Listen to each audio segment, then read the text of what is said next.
Welcome to a Foxy Tech Tips tutorial on viewing your DMs on Instagram using a PC web browser. This is a great trick that I only just found out about.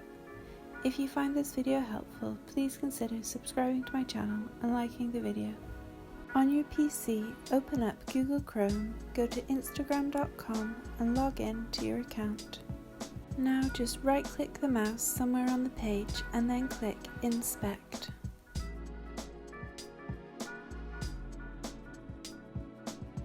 All you need to do now is enable this device toggle, which will change your browser to a mobile view.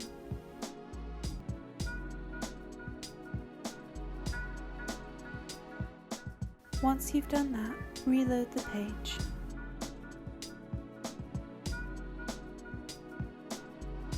The DM button will now appear at the top right of the page.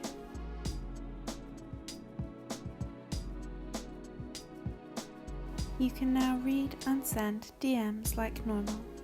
You need to keep the inspector open whilst using DMs, but you can drag it smaller so it doesn't take up too much room. And that draws an end to this tutorial. Please like the video if you found it helpful and subscribe to Foxy Tech Tips for more tips and tricks.